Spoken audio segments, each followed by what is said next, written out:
कर दिया माला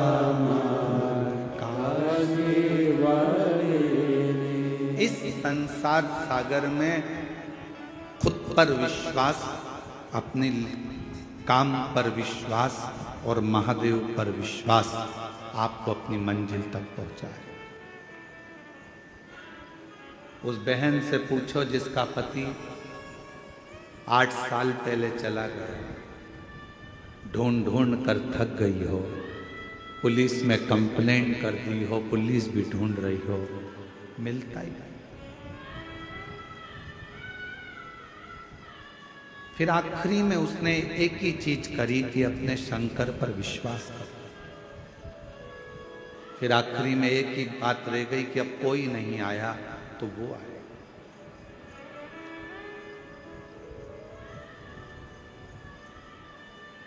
करो भरोसा, विश्वास खुद पर करना, खुद की मेहनत पर करना और महादेव पर करना।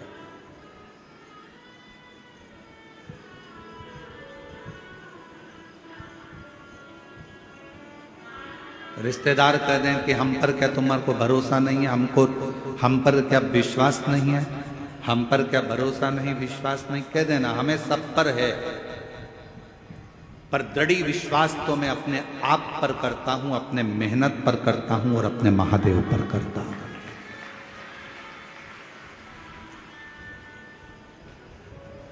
बाकी का मैं विश्वास मैं रखता हूं है। आप मेरे रिश्तेदार हो, मुझे विश्वास है, आप मेरे पड़ोसी हो, मुझे विश्वास है।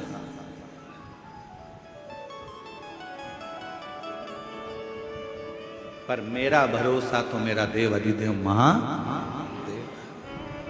अभी गुरु पूर्णिमा आ रही है, सब लोग गुरु जी बनाएंगे, कोई कहीं का गुरु जी बनाएंगे, कोई कहीं का गुरु जी बनाएंगे, सब गुरु जी बनाएंगे। पर शिव पुराण कहती है कि 50 बार विचार करना तब किसी को गुरु बना।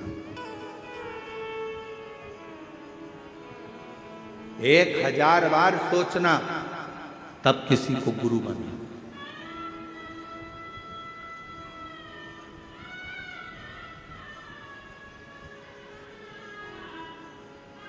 एक मां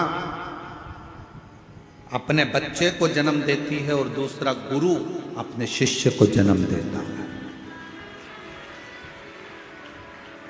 मां अपने बच्चे को जन्म देती है और उसको संस्कारों में पिरो देती है और उस बच्चे को बड़ा कर देती है। उसी तरह गुरु अपने संस्कारों से, अपने भजन से, अपने कीर्तन से, अपने मंत्र से अपने शिष्य को श्रेष्ठ बनाकर, माँ अपने बच्चे को संस्कारित बनाकर उसको अच्छी एजुकेशन दिलाकर अच्छी कंपनी में जॉब करा देती है, गवर्नमेंट जॉब करा देती है या व्यापार खुला देती है।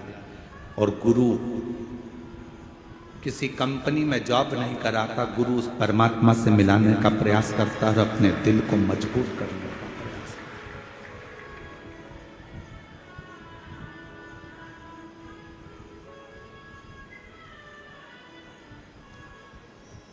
ढूंढो, कभी ऐसा गुरु मत ढूंढना जिंदगी में जो दूसरों की बुराइयों में लगा हो। कभी ऐसा गुरु मत ढूंढना जिंदगी में जो दिन भर निंदा में लगा हो। कभी ऐसा गुरु जीवन में मत ढूंढना कि जो लोगों के लिए अपशब्द कहता हो। कभी ऐसा गुरु मत ढूंढना जो जिंदगी भर बस श्राप देता हो, बद्दुआ देता हो, अपशब्द कहता हो, जिसके मुख से कभी भगवान का नाम प्रबलता में नहीं निकला, जिसके मुख से कभी गौ माता के कल्याण की बात ना निकली हो, जिसके मुख से कभी राष्ट्र के कल्याण की बात ना निकली हो, जिसके मुख से संसार के उद्धार की बात ना निकली हो, जिसके मुख से कभी छोटी बेटियों को बचाने की बात ना निकली हो, ऐसा गुरु नहीं चाहिए। गुरु वो होना जो हमारा भी कल्याण करे, राष्ट्र का भी कल्याण करे और जगत का भी कल्याण करे, वो गुरु हो। और नहीं मिले तो 1 लोटा जल चढ़ाकर शंकर जी के शिवलिंग पर स्पर्श कर कर उसको अपना गुरु मानकर उसकी आराधना कर। वो भी नहीं मिले, अपने घर में अपना पति है, उस पति को ही उसके वचन का स्मरण कर कर उसी को परमेश्वर मानकर, उसी को गुरु मानकर, उसी की आज्ञा का स्मरण करना प्रारंभ कर दो। अपने घर में बुजुर्ग माता पिता हैं, अपने घर में बूढ़े सास ससुर हैं, उनको गुरु मानकर, उनकी आज्ञा का सिरोधार्य कर कर, उन्हीं की सेवा कर कर, उनको गुरु मानकर अपने जीवन का कल्याण कर। अपने घर में कोई बुजुर्ग है, कोई बूढ़ा है, बुजुर्ग है, बहुत ज्ञानी है वो, उसने जिंदगी के थपेड़े बहुत खाए हैं, कोई ना मिले तो उसको गुरु बना। देवऋषि नारद का एक प्रसंग बड़ा सुंदर है। देवऋषि नारद जैसे ही भगवान विष्णु के दरवाजे पर पहुंचे तो भगवान विष्णु ने देखा देवऋषि नारद आए हैं, सिंहासन पर बैठ गए। देवऋषि नारद जब चले गए तो भगवान नारायण ने लक्ष्मी जी से कहा, जहां पर नारद बैठा था वहां गाय के गोबर से लीप दो। गाय का गोबर लाओ, लीपो। लक्ष्मी जी ने पूछा, देवऋषि नारद आकर बैठे थे कुर्सी के ऊपर, सिंहासन के ऊपर, और आप कह रहे हो कि उसको लीपो, उसको लीपो।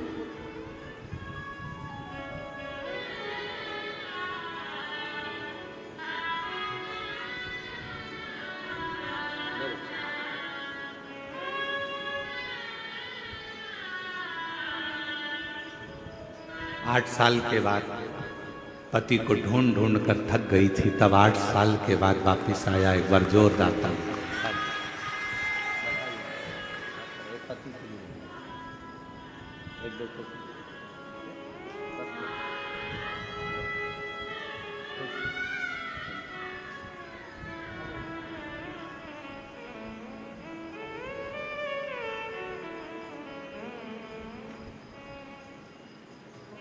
शिव कथा कर, भगवान शंकर का चरित्र कर, शिव पुराण कर, शिव तत्व कर।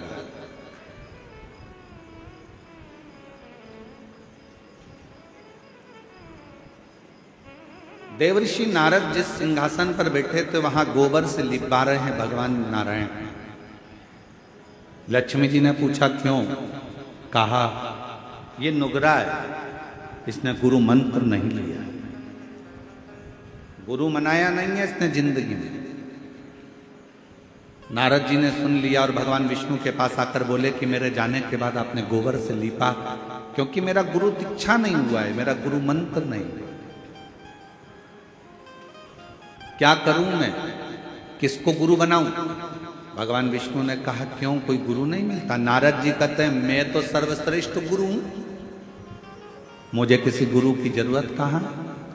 भगवान मुस्कुराकर बोले, नारद संसार में आए हो, भले देवता हो, पर गुरु का होना जरूरी है। किसको गुरु बनाओ?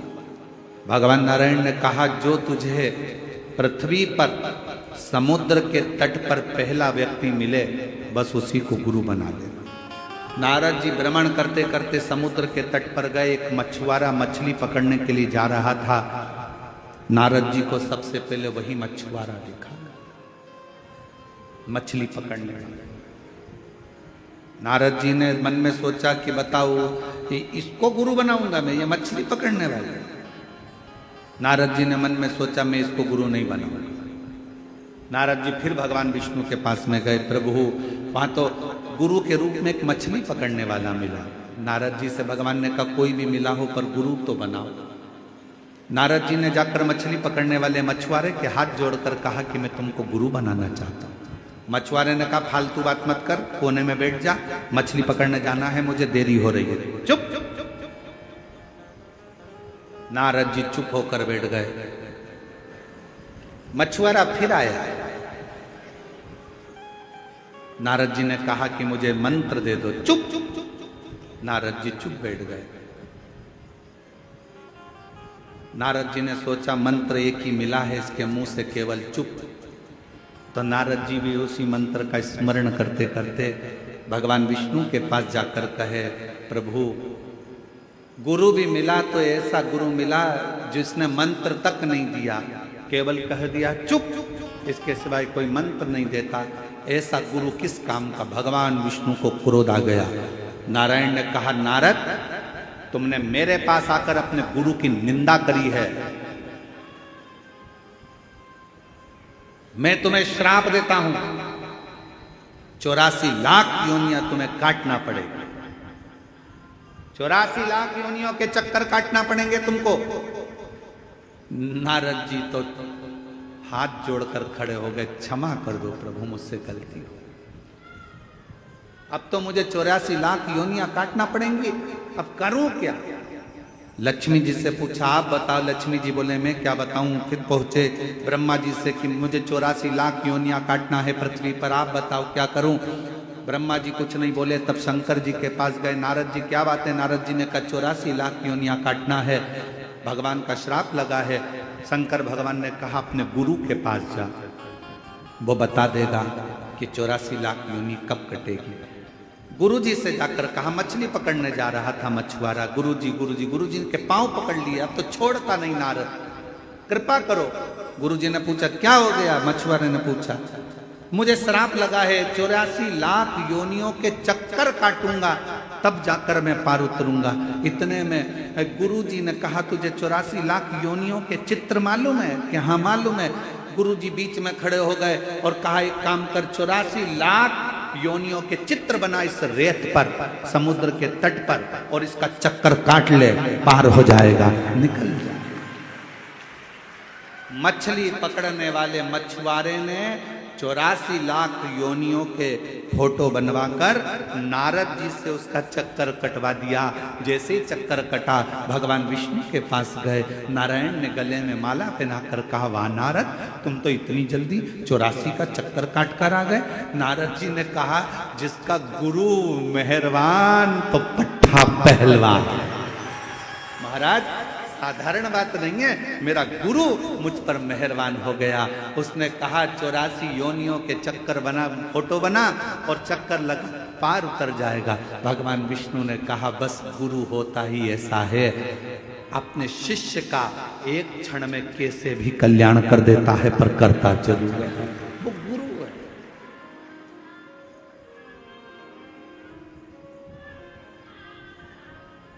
महाराज इसीलिए शास्त्र कहता, ओम कहने से तर जाएगा तेरा जीवन संवर जाएगा, ओम कहने से तर तेरा जीवन संवर जाएगा। आप अपने मुख से जो उच्चारण करते हैं, आप अपने मुख से जो स्मरण करते हैं, आप अपने मुख से जो नाम जाप करते हैं, वो नाम जाप एक ना एक दिन आपको आपकी मंजिल तक पहुंचा देगा।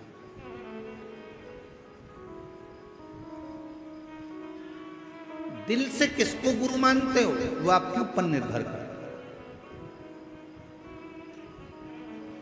जरूरी नहीं कि आप उसके सामने पहुंचोगे। एक लब्बे जैसा भी इसने हो सकता है कि गुरु के सामने नहीं पहुंचे तो भी गुरु का भाव उत्पन्न कर ले।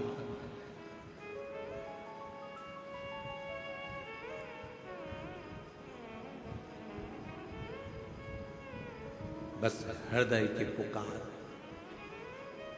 हृदय की। जरूरी नहीं कि कहीं आपको गुरु को ढूंढने जाना पड़े, जरूरी यह है कि अपना दिल कहाँ राजी होता है, कौन है जिसके शब्द हमारे हृदय में पहुंच जाएं और हमें भगवान से मिला दें, बस वो। और गुरु बिन ज्ञान न उपजे, गुरु बिन संशय ना मिटे। जीवन में संशय को मिटाने वाला भी अगर कोई गुरु हो, भले आपकी सास हो, आपके ससुर हो, पति हो, पत्नी हो, यहां तक शास्त्र कहता है, माता देवहूति ने तो अपने बेटे को गुरु बना लिया था, कपिल महाराज। कोई तुमसे कहे गुरु जी कैसी बात करते हो, क्या अपने रिश्तेदार को गुरु बना? क्यों नहीं? माता देवहूति ने अपने पुत्र बेटा कपिल महाराज को अपना गुरु बनाया था। और कपिल महाराज ने अपनी मां को ज्ञान दिया था, मां बुढ़ापे में आंखों से अगर दिखना बंद हो जाए तो इन आंखों से ना देखते हुए भीतर की आंख से अंदर बैठे हुए परमात्मा को देखना चालू कर दे। ये कपिल महाराज बोले। कपिल देव महाराज ने कहा अपनी माता देवहूति से, मां बुढ़ापे में अगर सुनना बंद हो जाए, इंद्रियां काम करना बंद कर दे, तो अपने भीतर की आवाज सुनना प्रारंभ कर। कपिल देव महाराज ने कहा, मां अपने भीतर की आवाज सुन। रावण इंद्र को संयम में कर लिया था। रावण ने इंद्र को अपने संयम में कर लिया था। रावण ने इंद्र को अपने वश में कर लिया था। रावण ने 33 कोटि देवताओं को अपने वश में कर लिया था। रावण ने पूरे संसार को अपने वश में कर लिया था। केवल रावण एक चीज वश में नहीं कर पाया था, वो खुद की इंद्रियां थी, जिसको रावण ने वश में नहीं करा था। इंद्र को वश में करना सरल है, पर इंद्रियों को वश में करना कठिन है। ये इंद्रियां बड़ी विचित्र है। कल एक व्यक्ति को आवाज सुनाई नहीं दे रही होगी, तो वो वहां खड़ा होके आवाज लगाने लगा, नाचने लगा। तो एक खड़े होके उसको देखने लगा, दूसरा खड़ा होकर उसको देखने लगा, तीसरा खड़ा होकर उसको देखने लगा, चौथा खड़ा होकर उसको देखने लगा। थोड़ी देर बाद देखा तो पूरा पंडाल उसको देखने लगा। फिर मालूम पड़े ये भी देखने लगे, फिर मालूम पड़े उधर के भी देखने लगे। फिर उधर कोई चिल्लाया, वो नाच रहा था, पुलिस वाले उसको बिठा रहे थे, काय को नाच रहा है भैया, कथा चल रही है, जब नाचने का समय आए तब नाचना। वो तो नाचने लगा तो उधर के लोग खड़े हो गए, फिर इधर के लोग उधर देखने लगे, फिर उधर के उधर देखने लगे। जरा विचार करो, अपनी इंद्रियां, ये नेत्र, ये जिह्वा, ये श्रवण, ये मन, अपनी इंद्रियां अपने संयम में नहीं हो पा रही, तो हम परमात्मा को कैसे देख पाएंगे? रावण इंद्र को अपने काबू में कर लेता, अपने कब्जे में।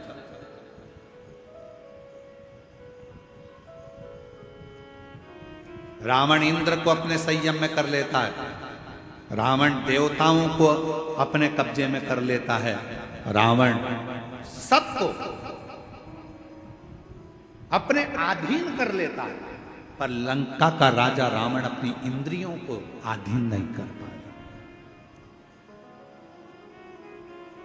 जानकी जी को देखा, इंद्रियां बिगड़ गई, लेकर आ गए। बहन सूपनखा ने कुछ कहा, इंद्रियां बिगड़ गई, गुस्से में लाल हो गया।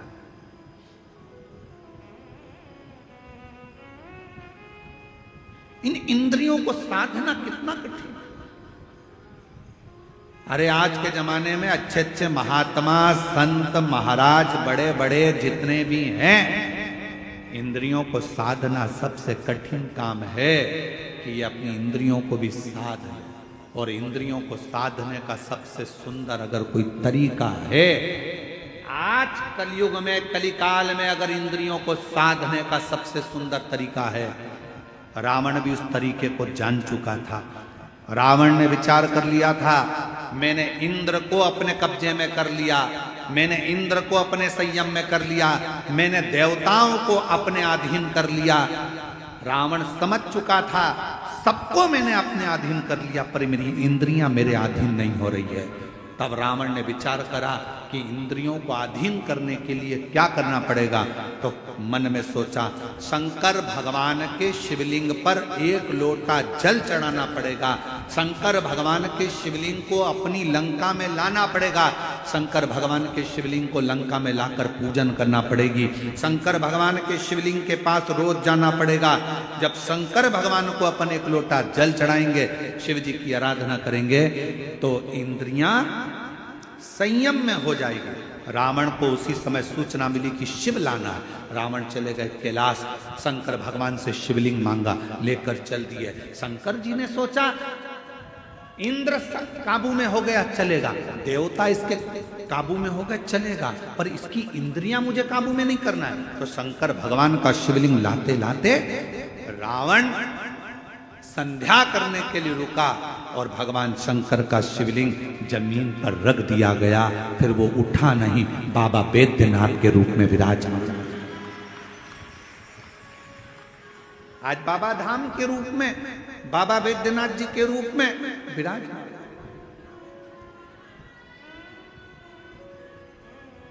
शिव जी नहीं चाहते थे कि ये इंद्रियां संयम में हो।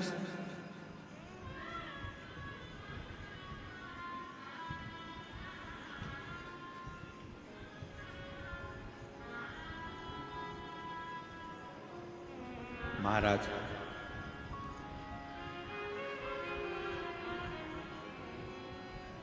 ये इंद्रियां संयम में हो, ये बहुत कठिन विषय है। आज के जमाने में, कली काल में, इंद्रियों को संयम में लाने के लिए सबसे सुंदर तरीका है एक लोटा जल सारी समस्या का। यह हमारी इंद्रियों को भी संयम में,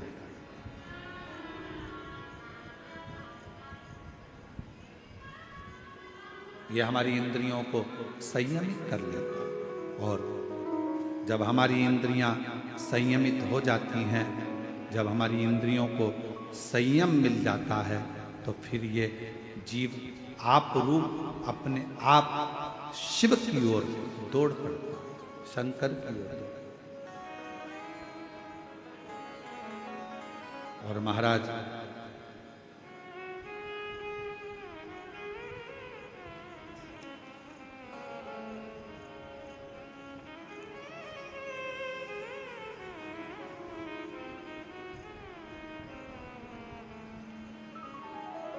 इन इंद्रियों का संयमित होना यह निश्चित करता है कि हम शिव के कितने करीब हैं।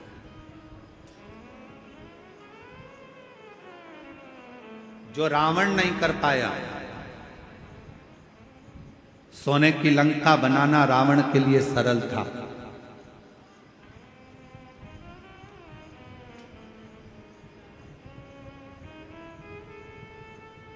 परिवार को बसाना रावण के लिए सरल था। कुटुंब कबीले में रहना रावण के लिए सरल था। मां जानकी का हरण करना रावण के लिए सरल था। सामने राम जी थे, उनसे युद्ध करना रावण के लिए सरल था। पर रावण के लिए सबसे कठिन काम एक था, शंकर भगवान के शिवलिंग की आराधना अपनी इंद्रियों को संयमित कर करना। ये रावण के लिए कठिन विषय।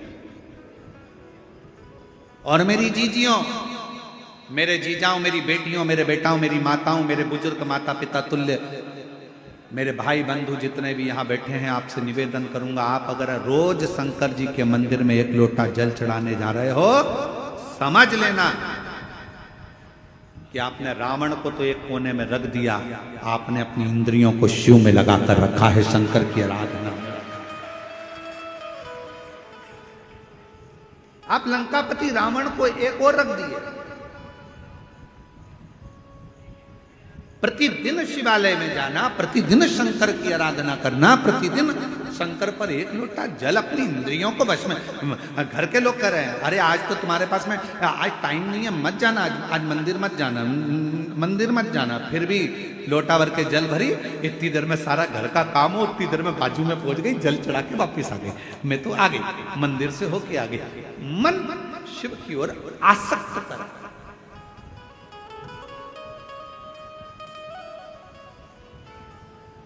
एगो बहन आई हैं,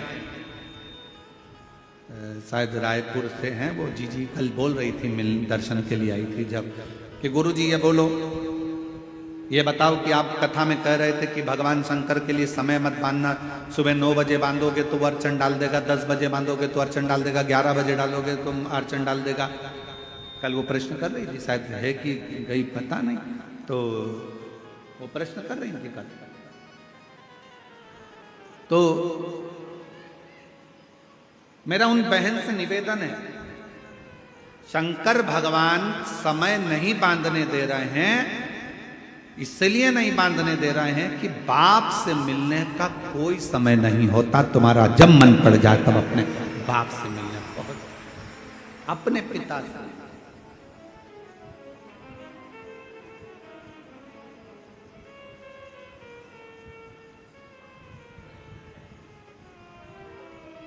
जब तुम्हारा दिल करे, जब तुम्हारा चित्त करे।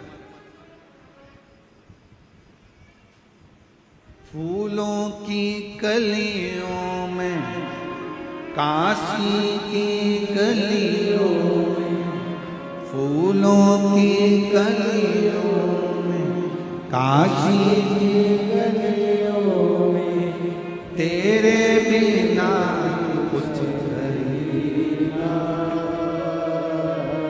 तेरे बिना भी क्या जीना, ओ बाबा रे,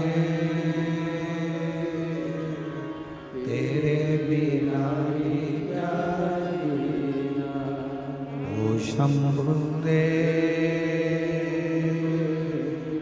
तेरे बिना भी क्या जीना। फूलों की कलियों में, काशी की गलियों में, फूलों की गलियों में, काशी की गलियों में, तेरे बिना कुछ कहना, तेरे बिना भी क्या जीना, ओ तेरे बिना भी क्या जीना, ओ बाबा रे, तेरे बिना भी क्या जीना, ओ शंभु रे, तेरे बिना क्या जीना। उसके बिना सब सूना लगे, सब सूना। कोई मीडिया वाले पूछ रहे थे किसी बहन से, हमने तो किसी ने भेजा तो ललित जी के मोबाइल पर सीहोर पहुंचा होगा तो देखा, किसी मीडिया वाले ने यहीं छत्तीसगढ़ में ये निकुंभ की कथा में एक बहन जी से पूछा, बताओ आपको यहाँ आकर कैसा लग रहा है, कहाँ से आई है? उसने कहा मैं वहां से आई हूं, इतनी दूर से। मीडिया वाला बोला हाँ, कैसा लग रहा है? उसने कहा अपने बाप के घर में बेटी को हमेशा अच्छा ही लगता है। कथा में पूछा जाता है, सोशल मीडिया, यूट्यूबर पूछते हैं आपको कैसा लग रहा है यहाँ आकर? माताएं जवाब देती है अपने बाप का घर है, पिता का घर है। शिव महापुराण की कथा नहीं है, ये मेरे पिताजी से मिलने का एक स्थान है जहां पर बेटी अपने बाप से कहने के लिए आती है।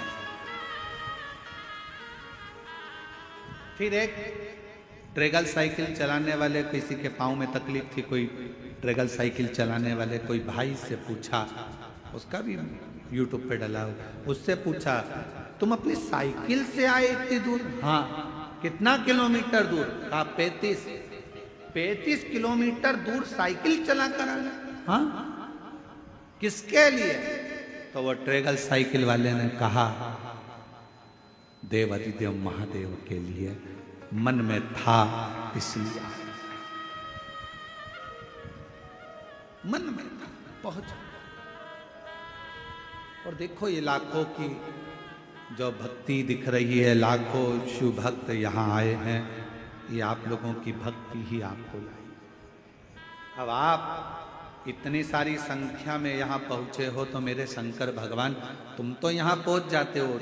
तुम्हारे कथा में आने से आधे से ज़्यादा टेंशन शंकर जी को हो जाता है कि अभी आके बैठ गई है, आ गया है तो इसको देना तो पड़ेगा। देखो भाई, शादी में अगर आए हो तो फिर तुम जिसके घर आए हो तो उसको मिठाई का डब्बा या साड़ी या कपड़ा तो देना ही पड़ता है। उसी तरह जो शिव महापुराण की कथा में जाकर बैठ जाता है, शंकर भगवान को उसको देना तो पड़ता ही है।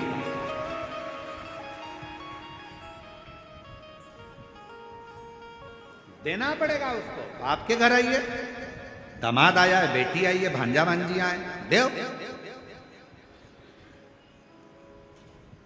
और खाली ना जाता कोई दर से तुम्हारे, खाली न जाता कोई दर से तुम्हारे, मेरी खड़ी हूँ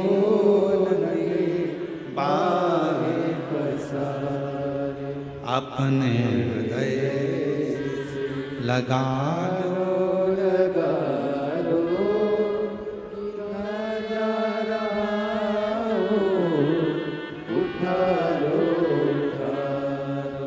भोले अपने दर से अब तो ना टारो, गिरा जा रहा हूँ, उठा लो, उठा लो। उसका फर्ज है।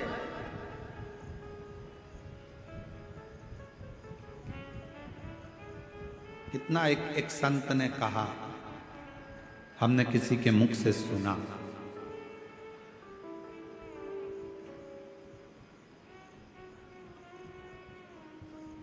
बेटे को देना कर्म है। किसी के मुख से सुना था, बाप अगर बेटे को दे रहा है, जमीन दे रहा है, घर दे रहा है, प्रॉपर्टी दे रहा है, पैसा दे रहा है, बेटे को देना कर्म है, पर बेटी को देना धर्म है। अगर बेटे को दे रहा है तो वो अपना कर्म कर रहा है। जो पिताजी दादाजी कर गए, जमीन अपने को देगा, अपन अपने औलाद को देगा। पर बेटी को अगर कोई बाप दे रहा है तो वो कर्म नहीं कर रहा, वो धर्म कर रहा है। अपनी बेटी को देकर अपने हाथों से पुण्य कर आगे बढ़ रहा, धर्म। इसलिए शायद मेरे भोले बाबा भी यही क्रम करते हैं। इतनी सारी मेरी जीजियां आती हैं ना, बेटियां, तो उनको देकर धर्म उत्पन्न कर लेते हैं। ये देना मेरा धर्म है। आया है, खाली ना चले जाए, इसकी झोली भरना, इसको खुशियां देना, इसको प्रदान करना, आया है।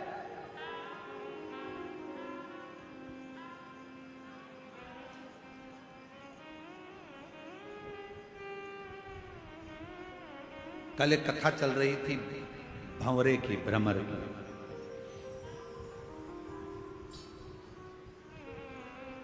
शिवजी ने पार्वती जी से पूछा था कि बचपन में मैंने तुम्हारे पास में मधुमक्खी भेजी थी, भंवरा भेजा था।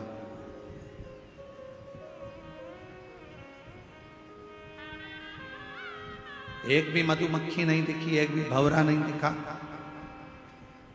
वो मधुमक्खी, वो भंवरे कहां चले गए? पार्वती जी मुस्कुराती रहीं और शिव जी की ओर देखकर कहती रहीं कि प्रभु, जितनी मधुमक्खी आती थी मेरी तप साधना में, जब मैं शंकर भगवान के पार्थिव शिवलिंग का पूजन कर रही थी, और मधुमक्खी जितनी आती थी, जितने भंवरे आते थे, वो मुझे पास में आकर गुंजायमान होते थे, मेरे आसपास में घूमा करते थे। पार्वती जी कहती हैं, मैंने उन सबको अपने में समाहित कर लिया, सबको अपने में समाहित।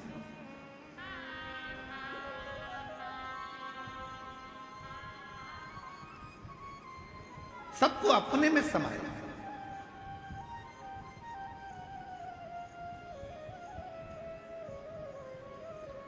और कलयुग का सबसे बड़ा एक फल है, जितने शिव भक्त शिव महापुराण की कथा सुन रहे हो, जितने आस्था चैनल पर सुने, फेसबुक यूट्यूब पर सुने, मोबाइल पर सुने, चाहे कथा के पंडाल में सुन रहे हो, चाहे आस्था चैनल पर सुने, सुन लेना, कलयुग का सबसे बड़ा एक फल है, जो ना सतयुग में था, ना त्रेता में था, ना द्वापर में था। वो फल कलयुग को मिला। कौन सा फल है? जो सतयुग में नहीं मिला, ना त्रेता में मिला, ना द्वापर में मिला। कलयुग में वो फल भगवान शंकर ने कली काल के मनुष्यों को दिया है। एक अलग से ऑफर, एक अलग से फल मेरे शंकर जी ने कलयुग को दिया। कौन सा फल? कलयुग का सबसे बड़ा फल है, अगर कोई भगवान के नाम को जप रहा है, राम नाम, कृष्ण नाम, शिव नाम को जप रहा है, कोई दत्त नाम, कोई देवी नाम, कोई आराधना, किसी भी देवता का नाम अगर कोई जप रहा है, मात्र जप रहा है, कलयुग में सबसे बड़ा फल है। अगर मंत्र जाप करने वाले का, नाम जाप करने वाले का भी कभी दर्शन हो जाएगा कलयुग में, तो उसका भी उद्धार हो जाएगा। यह कलयुग के लोगों के लिए है। सतयुग में नहीं था ऐसा, त्रेता में नहीं था, द्वापर में नहीं था। कलयुग में तुलसी बाबा ने लिख दिया, कलयुग केवल नाम आधारा। नाम जितना जपोगे, भगवान को जितना भजोगे, जितना नाम का स्मरण करोगे, उतना उतना संसार का भी कल्याण होगा और अपना भी कल्याण। जग का भी कल्याण हो रहा है और अपना भी कल्याण हो रहा है।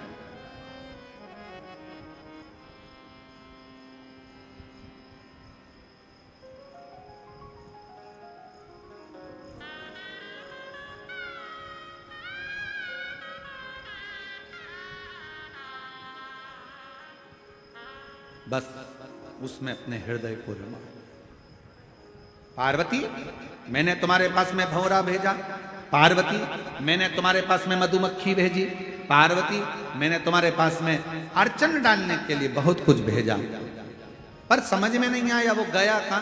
पार्वती जी कहती हैं, प्रभु आपकी आराधना करते समय, आपकी साधना करते समय, आपके मंदिर में जाते समय, आपकी कथा का स्मरण करते समय अगर कोई बड़ी दुख अर्चना, कुछ अगर अड़ंगा भी आ रहा है, कुछ अड़चन आ रही है, तो वो आपके भजन से, आपके स्मरण से, आपके कीर्तन से समाप्त हो जाए।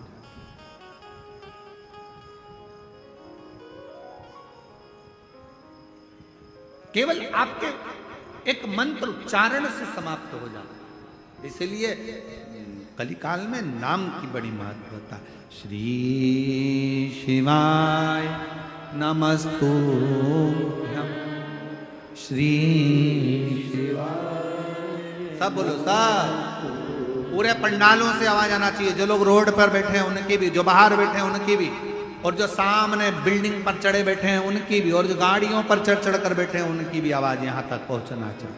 सब बोलो, श्री शिवाय नमस्तुभ्यं, श्री शिवाय नमस्तुभ्यं, श्री शिवाय नमस्तुभ्यं, श्री शिवाय नमस्तुभ्यं, श्री शिवाय नमस्तुभ्यं, श्री शिवाय नमस्तुभ्यं, श्री शिवाय नमस्तुभ्यं, श्री शिवाय नमस्तुभ्यं, श्री शिवाय नमस्तुभ्यं, श्री शिवाय नमस्तुभ्यं,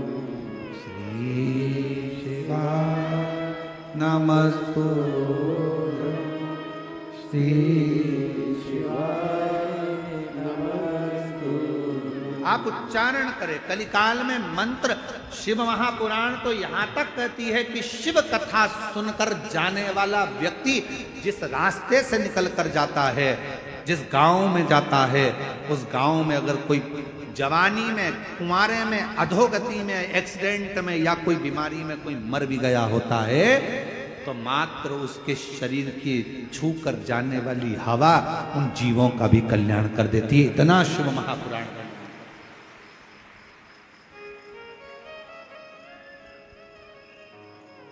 अपने दिल की बात अपने पास रखो, अपने मंत्र की बात अपने पास रखो, अपने स्मरण की बात अपने पास रखो। जैसे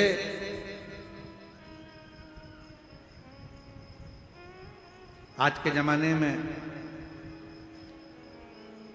साइबर क्राइम ज्यादा हो रहा है।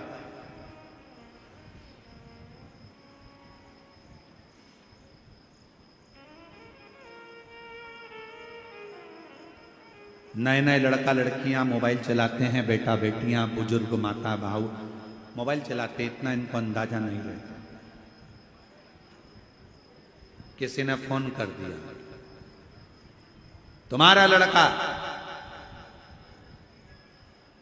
गलत काम में पकड़ाया, पुलिस थाने में बंद है, हम इस थाने से बोल रहे हैं।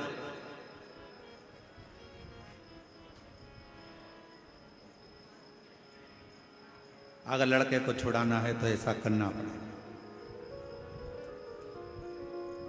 तुम्हारे मोबाइल पर एक ओटीपी आएगा,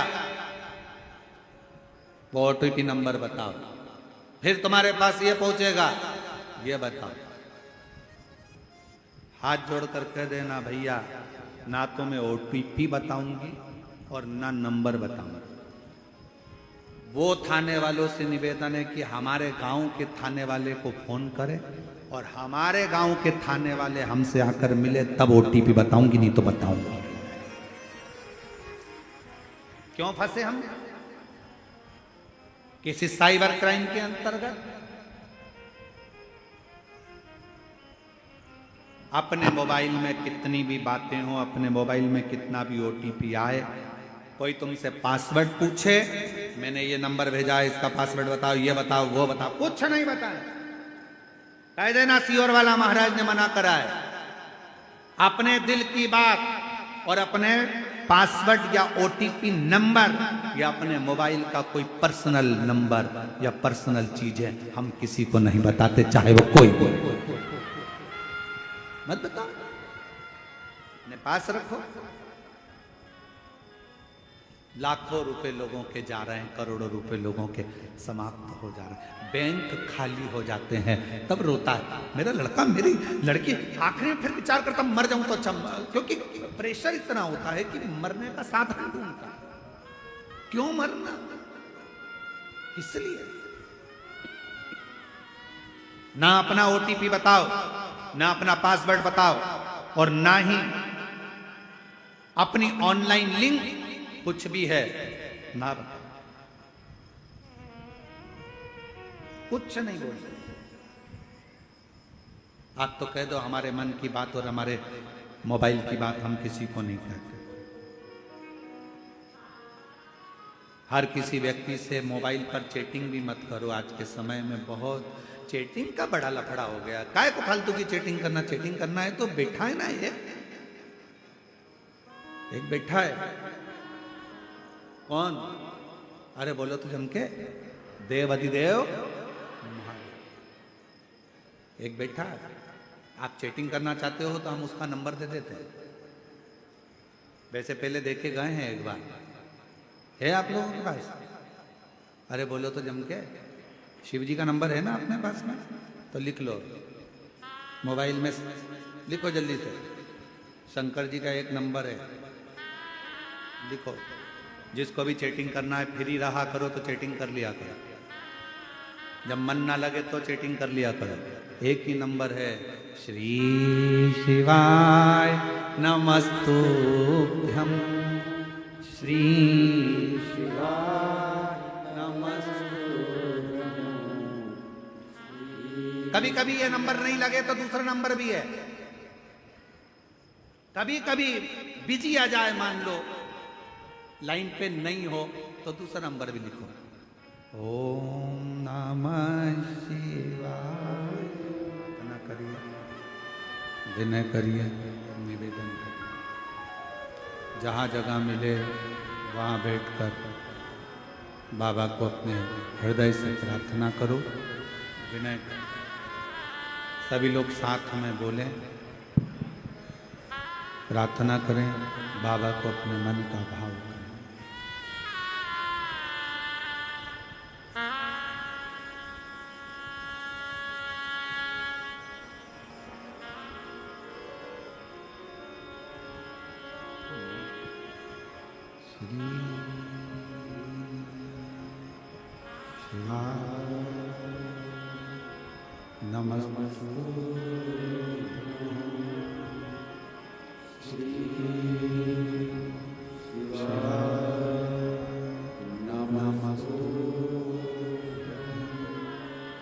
श्री शिवाय नमस्तुभ्यं श्री शिवाय नमस्तुभ्यं श्री शिवाय नमस्तुभ्यं भोला सब दुख काटो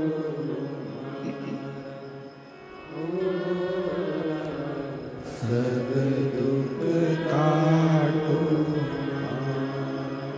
शिव शंकर जप तेरी माला भोले बाबा जप तेरी माला भोला सब दुख काटो ओ भोला सब दुख काटो देश मंगल मंगलकारी देश मंगल मंगलकारी शमशान वासी हमारा शमशान वासी हमारा ओ भोला सब दुख काटो ओ भोला सब दुख काटो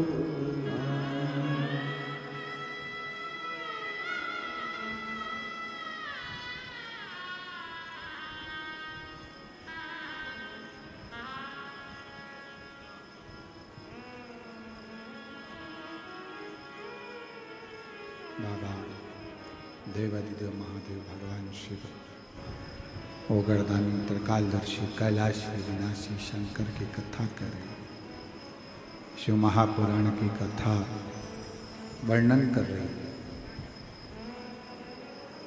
शिव जी का चरित्र कह रहा है। भगवान शंकर ने मां पार्वती जी से पूछा,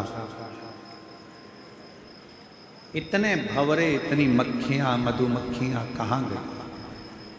जगत जननी माँ कहती है कि पूजन करते समय जो मेरे करीब में आता था मैं उसको अपने अंदर ही समा लेता।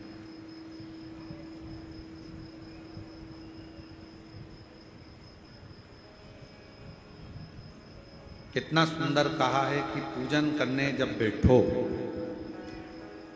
आराधना करने बैठो, पूजन करने बैठो, साधना करने बैठो, भजन करने बैठो, आसपास में कोई क्या बोल रहा है, क्या कर रहा है, क्या कह रहा है, उससे मतलब नहीं। आप अपनी साधना में मन लगाएं।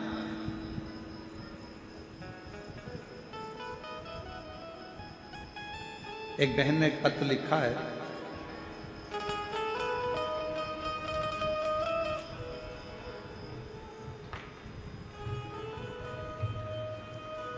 इंदिरा निर्मलकर, मेरे पति नीलकमल निर्मलकर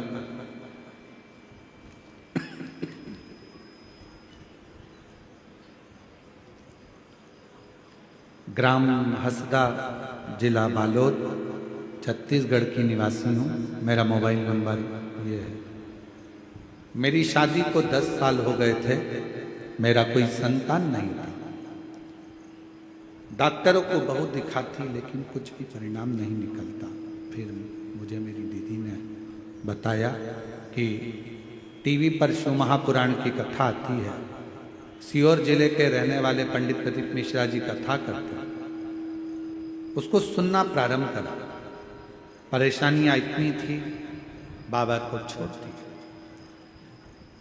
टीवी पर आपकी कथा सुनी, उसमें कहीं बैठी हों तो एक बेलपत्र लेने के लिए आ सकती हैं।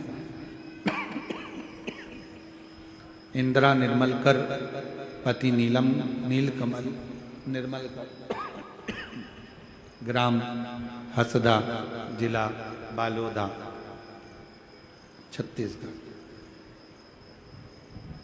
लोगों के ताने सुनती, अपशब्द कहते, आड़ा टेढ़ा कहते, कोई मुझे बांझ कहता, कोई कुछ कहता।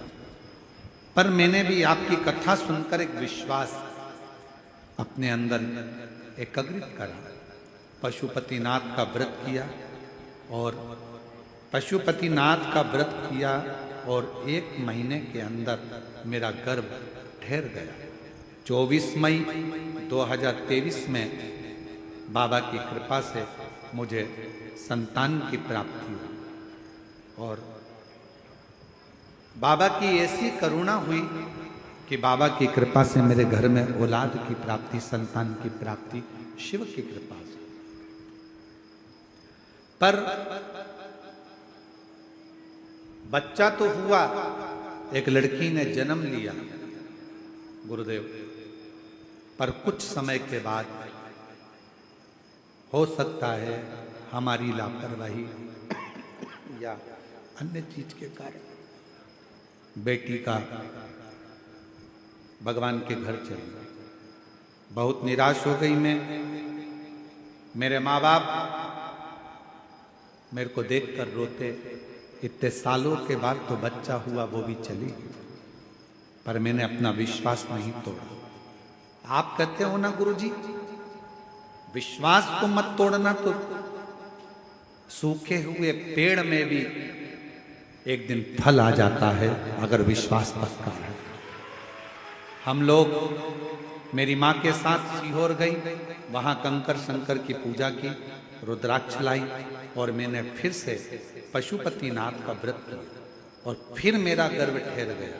24 अगस्त 2024 को पहली मेरी लड़की हुई थी, 24 मई को, और बाबा ने फिर मुझे 24 अगस्त 2024 को पुत्र रत्न की प्राप्ति हुई। बाबा की कृपा से अब स्वस्थ। एक विश्वास, ये 10 साल, एक 20 साल के बाद में भी संतान की प्राप्ति। पूर्णिमा साहू, मेरे पति का नाम किशन साहू, 2005 में शादी हुई थी और 2005 के बाद में जो बच्चे होते थे वो मर जाते थे। 2 बार गर्भ में शांत हो गए, उसके बाद नहीं हुए। बाबा की कृपा से 20 साल के बाद बाबा ने गर्भ ठहराया और संतान की प्राप्ति 20 वर्ष।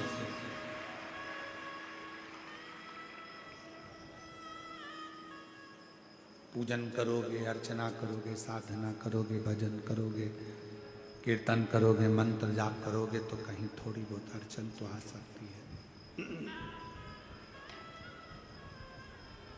थोड़ी बहुत तकलीफें आती जाती है, कष्ट आता जाता है, पर उसमें हारना नहीं है।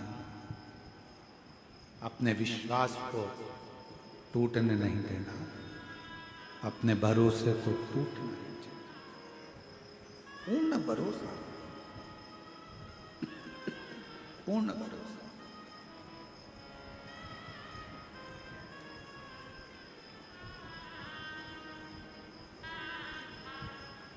हो सकता है कुछ परीक्षा बाबा ज्यादा ले रहा,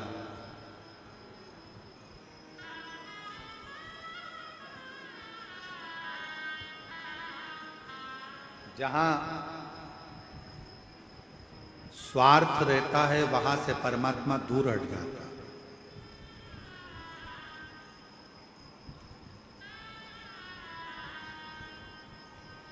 यदि आपका कोई स्वार्थ है तो वहां से भगवान दूर हट जाए। मुझे यहां से इतना फायदा होगा, मुझे वहां से ये फायदा होगा, मेरे लिए ये फायदा होगा, मेरे लिए वो फायदा होगा, ना। परमात्मा स्वार्थ से दूर हट जाता है।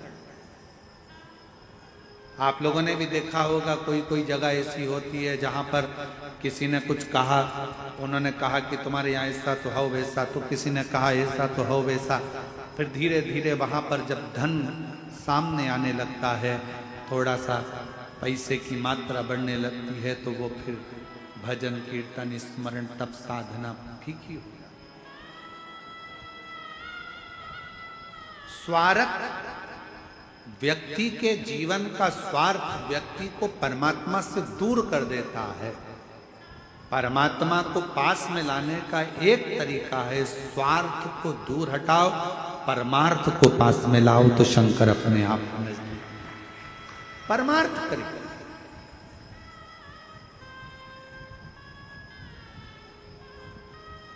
जब आप बेजापुर महाराष्ट्र से 26 तारीख को कथा सुनोगे 1 बजे से 4 बजे तक, उसमें आप सुनोगे कि सावित्री माता ने, गायत्री माता ने, लक्ष्मी माता ने, ब्रह्माणी सरस्वती माता ने, पार्वती माता ने, कात्यायनी माता ने, कुष्मांडा माता ने, रिद्धि माता ने, सिद्धि माता ने, इंद्राणी माता ने, ऐसी कई माताएं हैं जिन्होंने परमार्थ के साथ बेलपत्र का अनुमोदन कर कर, बेलपत्र का पूजन कर कर, परमार्थ का काम कर कर अपनी प्रसिद्धि, अपनी सिद्धता और अपनी सिंहासन को पाया।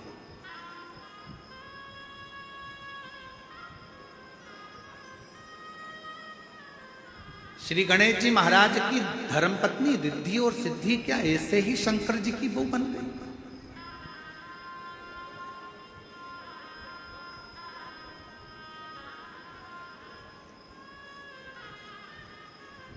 क्या माता लक्ष्मी ऐसे ही भगवान विष्णु की अर्धांगिनी बन गई? क्या ब्रह्माणी ऐसे ही ब्रह्मा जी की अर्धांगिनी बन गई? क्या पार्वती ऐसे ही शिव जी की धर्मपत्नी बन गई? ना ना,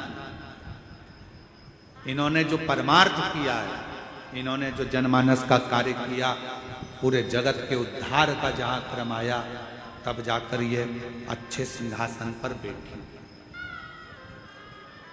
आपको यदि कोई कुर्सी मिली, पद मिला, प्रतिष्ठा मिली, सम्मान मिल रहा है, आदर मिल रहा है, सत्कार मिल रहा है, तो समझ लेना कि तुमने पूर्व में और इस जन्म में कोई किसी का भला करते रहे होगे, तो भगवान ने आपको उच्च पद पर लाकर बिठा।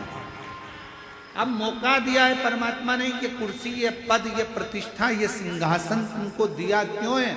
कि इस पर बैठकर फिर कुछ अच्छा करना, जिससे आने वाले समय में और उच्च पद पर बैठो, फिर कुछ अच्छा करना और ऊंचाइयों तक जाओ। अपने द्वारा परमार्थ का काम, स्वार्थ का नहीं। जहां स्वार्थ आ गया, परमार्थ दूर हट जाएगा, परमात्मा दूर हट जाएगा।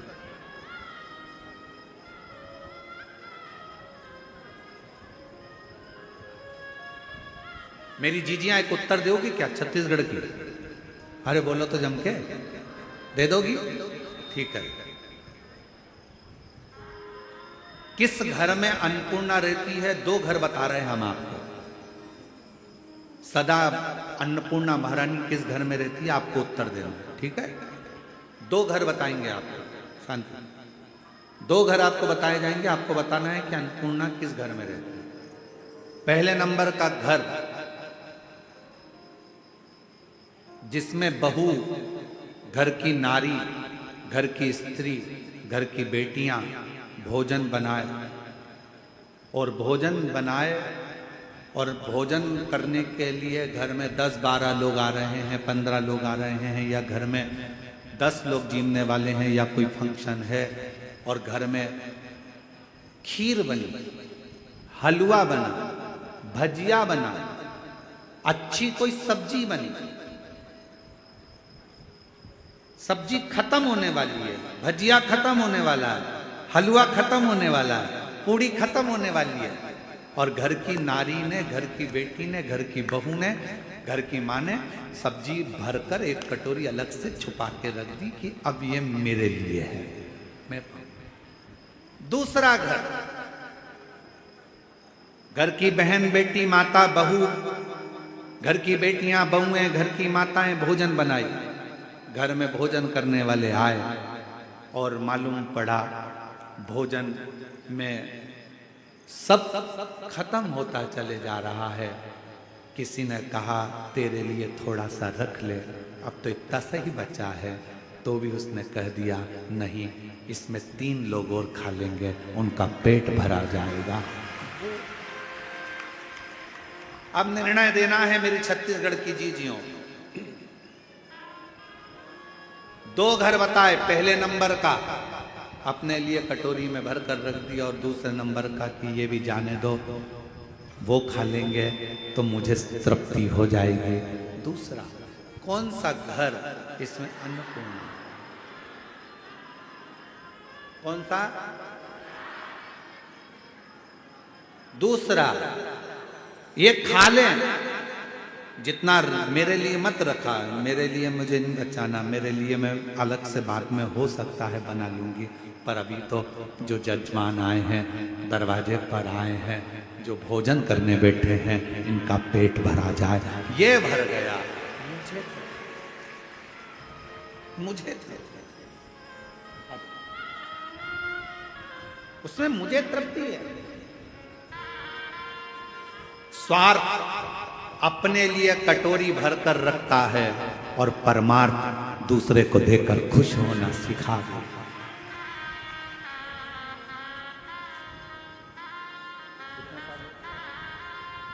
शंभो प्रणाम करो, नमन करो, प्रणाम करो। 10 साल के बाद हुआ है, एक बार जोरदार ताली बजाएं।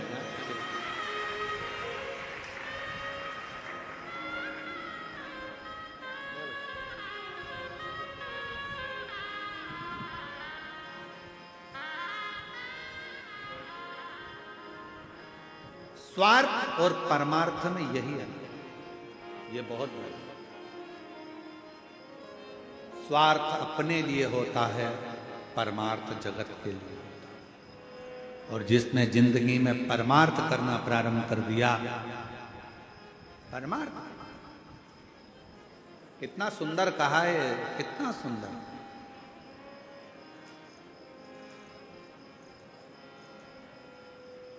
शिव जी ने पार्वती से पूछा, पार्वती तुम्हें मालूम है मैंने तुमको क्यों स्वीकार करा? जरा ध्यान देना कथा की ओर, बहुत सावधानी की कथा है, आज विराम की भी है और समझने की भी है। पार्वती तुमको मालूम है मैंने तुमको क्यों स्वीकार करा?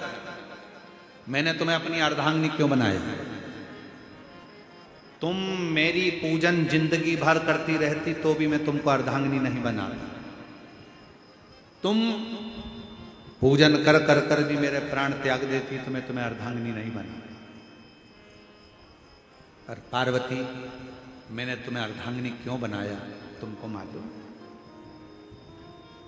पार्वती जी पूछी कि मैंने आपकी आराधना करी, साधना करी, आपने मेरी परीक्षा ली, हर परीक्षा में मैं पास हो गई, इसलिए तुमने मुझे अर्धांगिनी बनाया?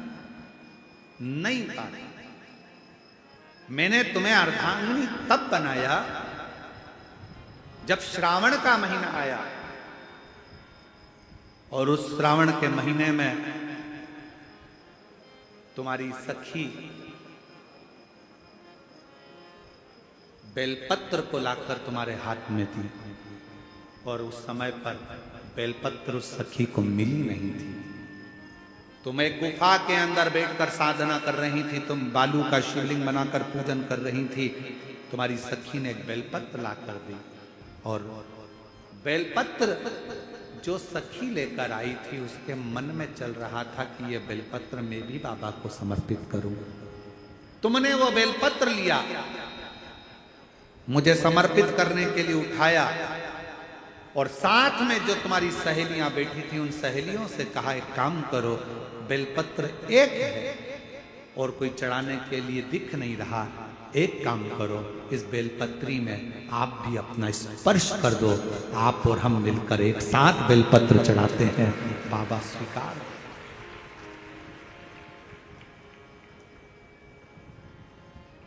मेरी जीजियों, आपको अगर मंदिर के अंदर शिवालय में पूजन करते समय आपको ऐसा लगे कि पड़ोस वाली के पास में कोई वस्तु की कमी है और उसके पास कोई सामग्री नहीं है, कोई बात नहीं, जीजी आप इसमें हाथ लगाओ, मैं चढ़ा रही हूँ ना धतूरा, आप इसमें हाथ लगाओ, मैं बेलपत्र चढ़ा रही हूँ ना, आप इसमें हाथ लगाओ।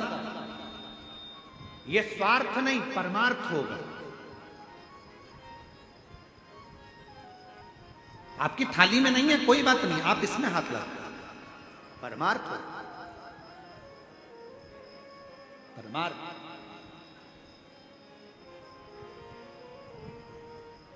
और मत बुरे कर्म कर बंदे, वरना पछताएगा, भगवान की आंखों से तू बच नहीं पाएगा, तू बच नहीं पाएगा। ये परमार्थ।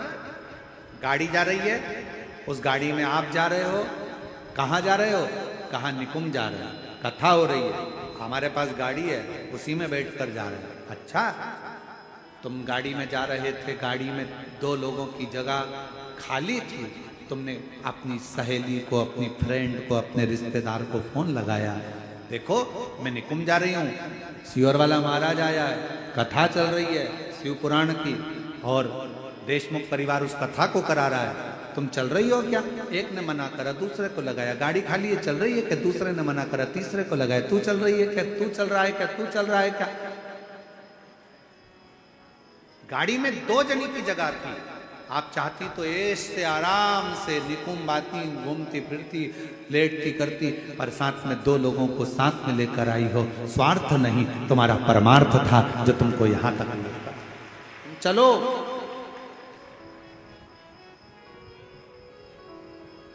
चलो। और फिर निवेदन है, फिर निवेदन, भजन, सत्संग, शिव महापुराण की कथा और भगवान का स्मरण अकेले नहीं, प्रयास करना। एक बार घर के लोगों को जरूर बोलना, तुम चल रहे हो क्या? मैं जा रही हूं, सुनोगे क्या? चलोगे? नहीं, मैं तो टीवी के सामने सुन लूं, कोई बात नहीं, वाह। मैं मोबाइल पर सुन लूंगा, कोई बात नहीं, वाह। बोलना अपना फर्ज है, कहना अपना फर्ज है, और फिर आगे उस परमात्मा की मर्जी।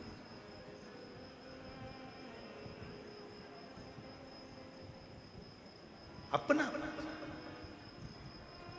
एक ही तो जगह है जहां पर बोलकर जाया जाता है, भगवान का मंदिर, भजन, शिव पुराण की कथा। बाकी की कई जगह तो ऐसी है जहां बोलकर जाया नहीं जाता। चोरी करने जाओ तो बोल के जाते हो क्या? अरे जम के तो बोलो। झूठ बोलना होता है तो क्या बोल कर करते हो कि मैं झूठ बोल रहा हूं?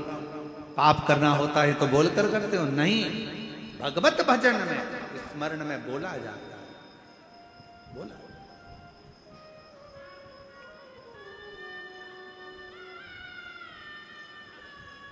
स्वार्थ में नहीं, परमार्थ में।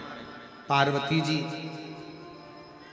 मैंने तुम्हें परमार्थ के बल पर पाया, परमार्थ। पार्वती कह रही है कि मैंने सारी मधुमक्खियों को, भंवरों को अपने अंदर समा लिया था।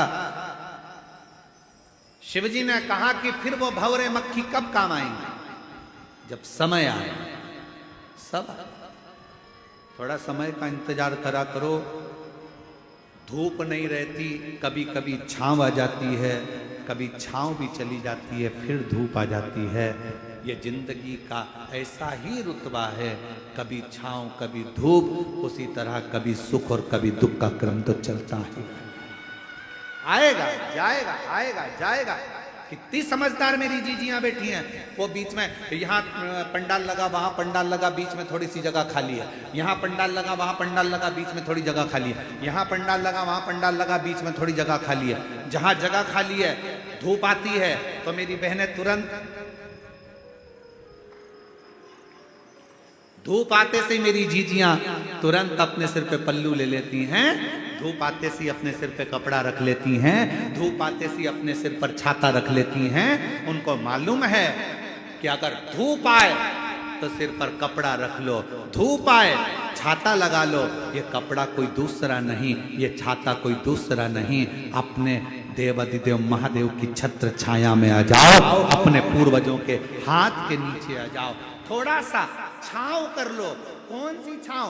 ये दुख की जो धूप आती है, तकलीफ की अगर धूप आ रही है, थोड़ा कष्ट आ रहा है, थोड़ी परेशानी आ रही है, तो थोड़ी देर के लिए परमात्मा के मंदिर का छाता, भगवान की कथा का छाता, थोड़ा सा सत्संग भजन का एक कपड़ा अपने सिर पर डाल लो।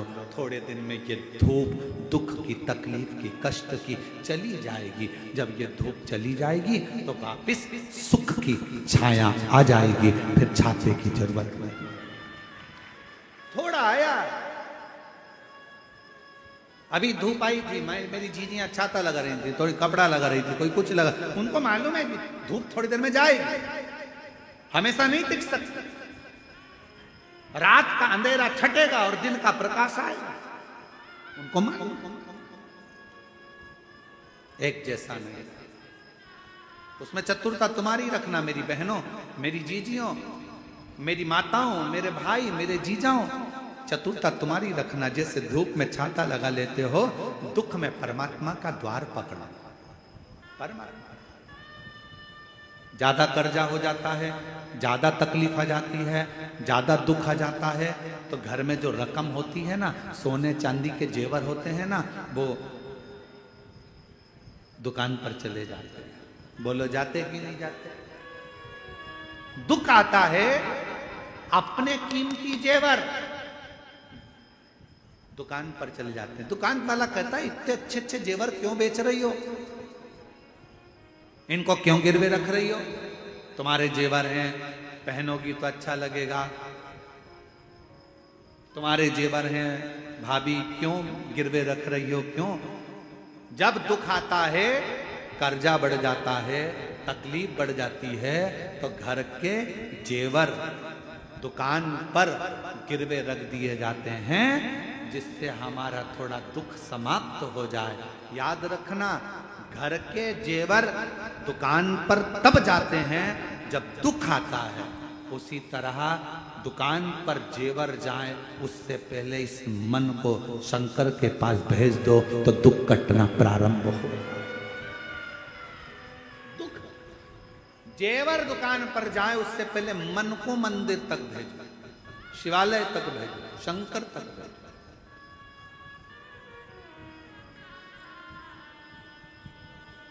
और हे डमरूधर,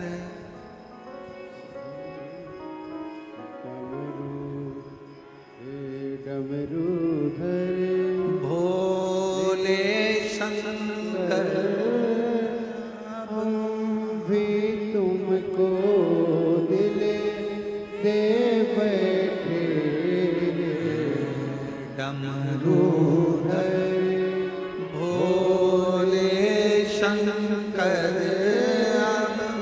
हम भी तुमको दिल दे बैठे।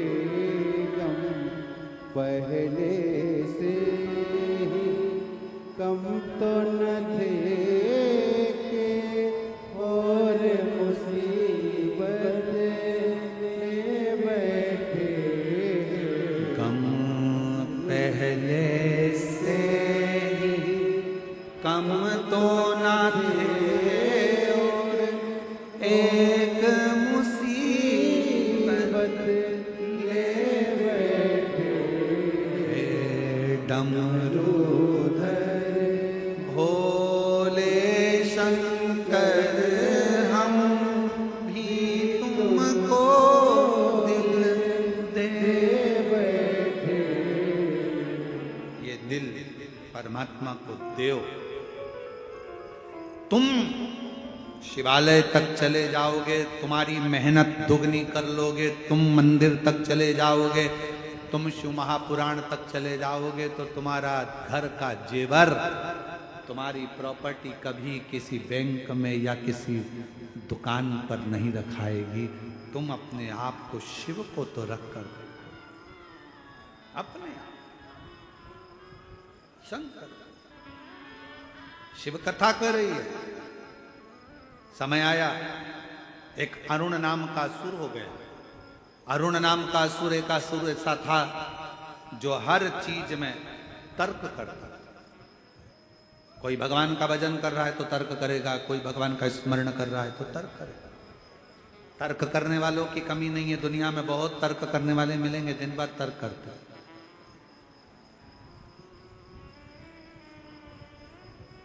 एक तर्क करने वाला व्यक्ति एक भक्त से मिल गया। भक्त जा रहा था मंदिर, वो भी उसके पीछे चला गया।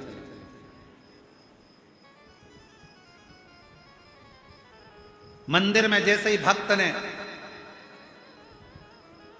भगवान को प्रणाम करा, वो भी प्रणाम करता हुआ देखकर पीछे पीछे आ गया। पीछे आया तो तर्क करने वाले व्यक्ति ने भक्त से कहा, तुम जो दिया लगाते हो, इस दिए में ज्योति कहां से आती है, मालूम है तुमको? अब भक्त कैसे बताए बेचारा कहां से आती है? ये दिए में ज्योति कहां से आती है बताओ। उसने जो दिया जलाया, तर्क वाले ने दिया जलाया, दिया जलाकर कहा, बताओ इसमें ज्योति कहां से आती है, इसमें प्रकाश कहां से आता है?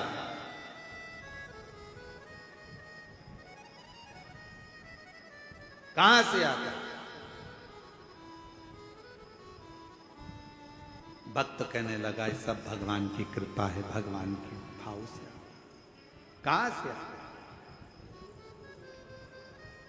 जल्दी बोलो, इसमें ज्योति कहां से आई? तो भक्त ने उसमें फूंक मार दी। उसने कहा, मैं पूछ रहा था कहां से आई? भक्त ने कहा, जहां से आई थी वहीं चली गई।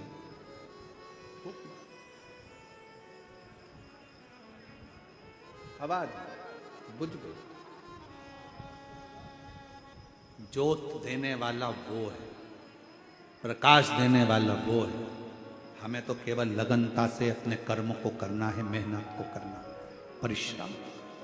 फल देने वाला वो देगा। आप करो मेहनत। एक अरुण नाम का असुर हो गया जो तर्क करता था, बात बात में बस क्लेश करना। कोई अच्छा बोल रहा है उसमें से कुछ एक छांट लेना, कोई अच्छा काम कर रहा है उसमें से कुछ बेकार छांट लेना, लोगों को अड़चन देना, लोगों को परेशान करना, लोगों को अपशब्द कहना, लोगों को ताना देना, लोगों को गाली देना, लोगों को अड़ा तड़ा करना। अच्छा दिखता नहीं।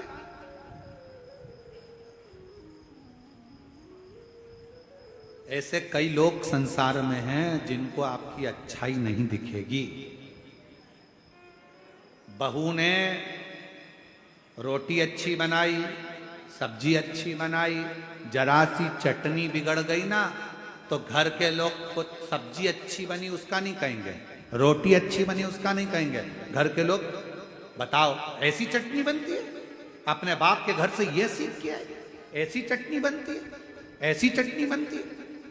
इतने में बहू अंदर ही अंदर कुड़ती कुड़ती बोली, चटनी तो अभी बनी नहीं है, अब वो चटनी बाकी। ए भाई, चटनी में अगर स्वाद नहीं है, चटनी अगर बेकार बनी है तो उसको छोड़ो। जो रोटी अच्छी बनी है, सब्जी अच्छी बनी है, उसका तो गुणगान करो कि सब्जी अच्छी बनी, रोटी अच्छी बनी। पर तर्क करने वाले, गलत बोलने वाले, गलत विचार करने वाले, गलत संबोधन करने वाले अच्छाई नहीं ढूंढते, वो हमेशा बुरा ढूंढते हैं। इसने ऐसा बोल दिया, उसने ऐसा कर दिया, बहू ने ये कर दिया, सास ने वो कर दिया, इसने ये कर दिया, उसने वो कर दिया। दिन भर अरुण का काम था।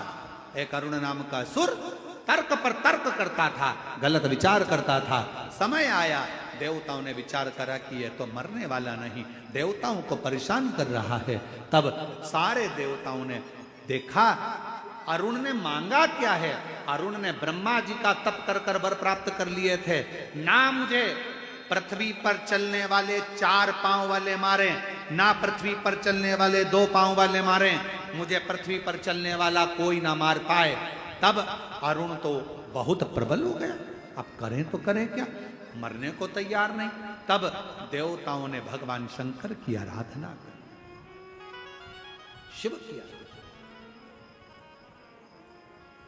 और बाबा देव अधिदेव महादेव से विनय करा, शिव जी से विनय करा, भगवान शंकर से विनय करा।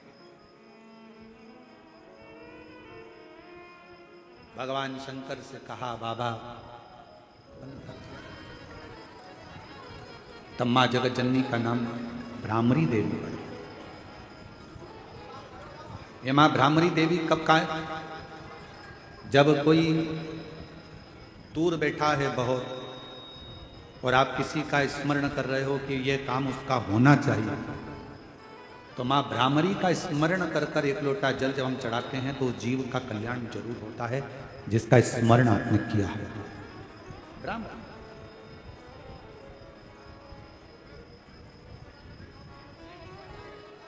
इसलिए शिव महापुराण की कथा कहती है, आपका समर्पण शिव के प्रति एक आनंदता देता है। 12 ज्योतिर्लिंग का स्मरण ईसर गोरा के सम्मुख में तमरुका जी चंचुला देवी को कहते हैं। चंद्रदेव को काया का रोग होने पर रोग मुक्त किया है और शिवजी का नाम सोमेश्वर महादेव पड़ा। अगला वर्णन है श्री मल्लिकार्जुन का, जिन्होंने शिव पार्वती जी ने भगवान ओघड़दानी ने जाकर दर्शन किया और कार्तिकेय बाबा को श्री शैलम पर दर्शन देकर 2 ज्योति के रूप में वहां विराजमान हुए, तो मल्लिकार्जुन के रूप में विराज। अगला वर्णन है महाकाल बाबा का, दूषण नाम के राक्षस का संहार करने के लिए भगवान काल अधिपति प्रकट महाकाल के रूप में विराजे। फिर ओमकारेश्वर बाबा का वर्णन आया, जिन्होंने विंध्य नामक पर्वत को दर्शन देकर सार्थक किया है विंध्य। फिर वर्णन आया केदारनाथ जी का नर नारायण का तप, भगवान शिव का प्रागट्य, और यहीं पर उनका धड़ और शीश नेपाल में तो पशुपतिनाथ के रूप में रखा। अगला वर्णन आया है भीमा शंकर का, कुंभकर्ण के बेटे भीम का भगवान शंकर ने संहार किया था, तो नाम भीमा शंकर। कोई देवता ऐसा नहीं जो असुरों के नाम पर भी अपना नाम दे देता।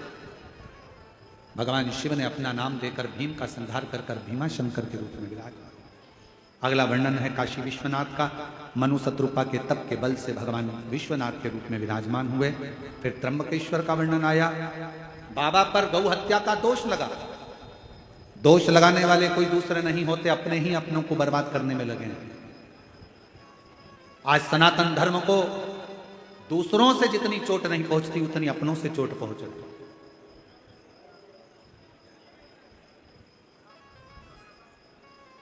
हमारा तो निवेदन है, गौ माता की जो हत्या कर रहे हैं, गौ माता को जो त्राण दे रहे हैं, अगर विरोध करना है तो उस गौ माता की हत्या करने वालों का विरोध होना चाहिए, उनको त्राण देने वालों का विरोध होना चाहिए। छोटी छोटी बेटियों के साथ में जो गलत कृत्य कर रहे हैं, विरोध होना चाहिए तो उनका होना चाहिए। जो सनातन धर्म के ध्वजा लेकर आगे बढ़ रहे हैं और सनातन धर्म को मजबूत करने में लगे हैं, उनका कभी विरोध नहीं होना चाहिए। करो विरोध। जिस दिन आपका विरोध गौ हत्यारों के प्रति होगा, जिस दिन आपका विरोध छोटी छोटी अबलाओं की, छोटी छोटी कन्याओं के साथ में गलत कृत्य करने वालों के प्रति होगा, जिस दिन आपका विरोध देश को बर्बाद करने वालों के प्रति होगा, उस दिन समझ लेना कि हमारा सनातन धर्म और हमारा देश और मजबूत होता चलेगा। पर आज का जमाना उल्टा हो गया। आज जो सनातन को आगे बढ़ाने में लगे हैं, सनातन को मजबूत करने में लगे हैं, धर्म का प्रचार करने में लगे हैं, धर्म को एक मजबूती प्रदान कर रहे हैं, आज उन्हीं के ही लोग बदनाम करने में लगे हैं।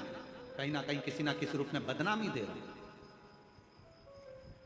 श्रेष्ठता नहीं है, सनातन को मजबूत करना बहुत मजबूत। जब हम ही एक नहीं हो पाएंगे तो हमारा राष्ट्र मजबूती की ओर कैसे आगे बढ़ेगा? एक होना है। नारा देने वालों ने नारा दिया, कितना सुंदर दिया कि बटोगे तो कटोगे। एक होइए, मजबूती अपने भीतर होना चाहिए, अपने भीतर मजबूत करें। गौतम बाबा पर गौ हत्या का दोष किसी दूसरे ने नहीं लगाया था, अपनों ने। गौतम बाबा की प्रतिष्ठा देखकर इतना गौतम ऋषि को पूछते, इतना गौतम ऋषि को पूछते, तो गणेश जी को गाय बनाया गया और फिर गौतम ऋषि के आश्रम में कहा गया, गणेश जी महाराज से तुम गाय बनना और गौतम ऋषि के आश्रम में प्राणों को त्यागना। कोई दूसरे नहीं थे, गौतम ऋषि के ही साथ के ही कुछ ऋषिवर थे, कुछ साधुवर थे। उन्होंने कह दिया गौ हत्या का दोष लगना चाहिए गौतम ऋषि पर, गौतम ऋषि पर गौ हत्या का दोष लगा। भटकते रहे गौतम ऋषि। माता हिल्या को दया आई, मेरा पति कुछ करा नहीं, गलत कुछ किया नहीं, फिर गौ हत्या का दोष लगा। अब निर्णय देने के लिए तो भगवान को भी आना पड़ेगा। तब ब्रह्मा विष्णु और महेश को, भगवान शिव को निर्णय देने के लिए गौतम बाबा के लिए आना पड़ा। तो भगवान त्र्यंबकेश्वर के रूप में विराजमान हुए, त्र्यंबकनाथ के रूप में। निर्णय देने फिर उसको आना पड़ा।